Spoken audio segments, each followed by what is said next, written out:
Republicans openly stoked it, like the House Republicans who co-sponsored a birther bill. It's gone way too far for too long. Let's bring in the president of the National Action Network, Rev Al Sharpen, with us tonight, and professor of sociology at Georgetown University, Michael Eric Dyson. Gentlemen, great to have you with us tonight. Reverend, I'll ask you first.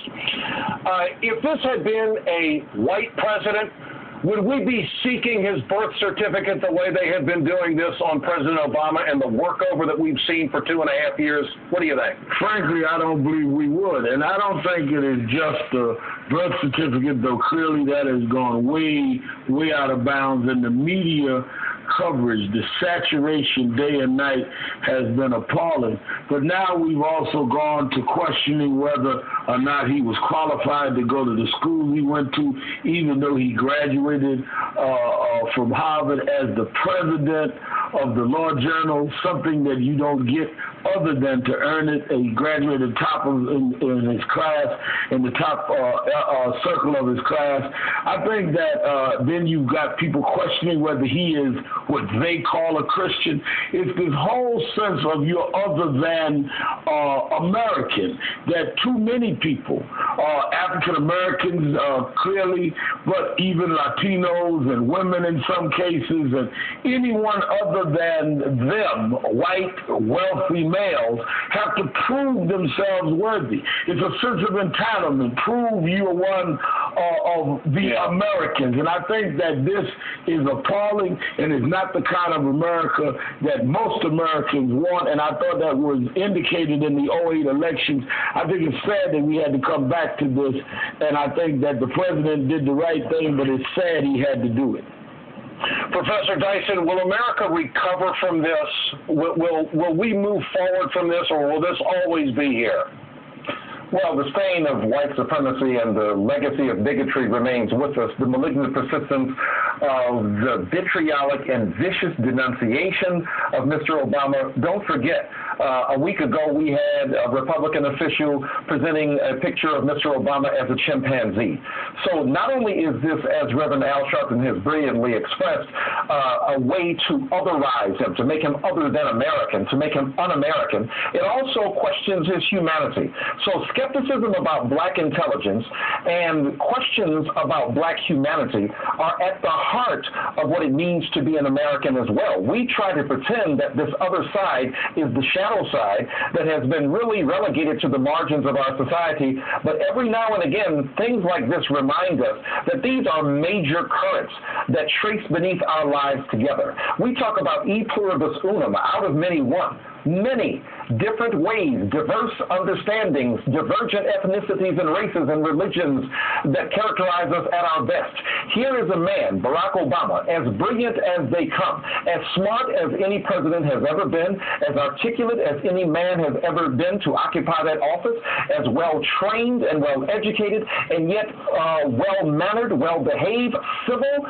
He has not been defensive or nasty or vicious, and yet this man has been brought to the bar, so to speak, to prove his humanity. He has been put up on the rhetorical auction block of Republican slave thinking to be made to appear again as a victim to be examined to see if he's worthy or not of the legitimacy that they can confer. And the question is, what legitimacy do you have to confer upon Mr. Obama, Donald Trump? Here's, so I guess, Ed, I think this is a problematic situation, and I think it does reveal the American character, and unless we are able to put this into proper perspective, we have to indict ourselves as well as the Republicans. Reverend Sharpen, what do you say to the Republican Party? You saw those sound bites from leadership, Boehner, Cantor, and, of course, Michelle Bachmann, who continually puts herself into the news media, into the news cycle. There's this, but let's not go too far. Let's make sure that we still stoke this fire a little bit. They will not unequivocally set the record straight, and they will not tell other members in the Congress on their side to get rid of these ridiculous birther bills. What does that say about the state of politics in this country with all the evidence where it is right now? See, I think the latter of what you said is what is most troubling, because people have the right to say what they want. The question is, now you're going into legislation. You have actual state legislations, state legislative bodies that are entertaining legislation on birther bills. Never happened before in American history. You have the governor of Louisiana saying, I would sign it. Never happened before in American history. So we're not talking now about free speech. We're talking about people engaged in legislative distractions in states that are dealing with deficits, in states that are laying off workers, that are disrupting families, where we're dealing with gas prices that are going up with serious problems, and they want to entertain this that they know is complete folly. They would rather engage in the politics of distraction than to really lay out in front of the American people their solutions. And I think that where I charge the media, I ran for president. I've been an activist all my life, but when I ran, I had to lay out what was my health policies going to be, where was I in education. We did debates on conservation, on energy. We had to deal with the issues. No one has said to Mr. Trump, he's in New Hampshire today, well, where's your policies on bringing down the gas? Where's your policies on the economy? You claim you built businesses. How would you deal with the deficit? He's not being confronted with these questions. He's allowed to duck by going through these non-issues, and it's been going over and over again. It's time to tell them to put up or shut up.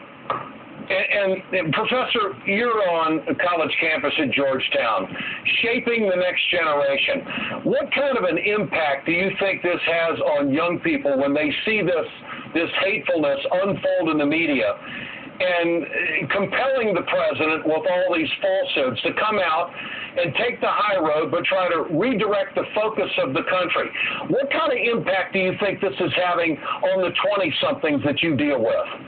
Well, I think it's an object lesson in the invidious politics of inference, trying to imply, trying to suggest that he's less than, he's not equal to, the strange algebra of bigotry. I think that they will see again clearly that their generation bears a responsibility and a determination to be better than those who came before, and to suggest that the birther movement, the Tea Party movement, the questioning of the legitimacy of an American citizen, this should not happen to any human being. And no other president has had to be subject to such vicious calumny, assault upon his very reputation and his identity, and be brought like a little boy before the school classroom to prove that he didn't stick the gum underneath his desk. I mean, this kind of, and we're allowing a very few to determine what the masses of people do. I think that all good Americans of conscience should speak up and say, enough of this already. We must move on to the serious business. We've got enormous inflation. We've got to deal with unemployment. We've got to talk about health care policy. We have to talk about 2 and 3 wars. We have to talk about drones in Libya. We have to speak about education. We have to speak about the central issues for which we hired the President of the United States of America to do a good job. And if he is distracted, as Rev Al Sharpen said, by these lethal tendencies of a few people to elevate themselves as the grand leaders of America without paying attention to the powerful currents of democracy, what we are sullying here is not simply one man's reputation. We are sullying the very reputation of democracy. And finally, Reverend Sharpen, you know the president well. Has he been personally affected by this? I mean, I've not talked to him about it, but I would assume that anyone, especially with children, that has to go home every night and their children constantly hearing on every newscast the question of whether they are a citizen of the country that elected them to lead it. When do you become a part of America? You go to the schools, you educate yourself, you lift yourself up, you win an election overwhelmingly, yet you still don't belong. That would have to affect anyone. And what bothers me, I think the president is a tough man, I think the first lady is a tough lady, but what bothers me is young Americans of all races that look at this and say, when does everybody count? When do you have to stop proving who you are in order to excel in this country, even after you win the presidency of the United States? That's the shame of this issue.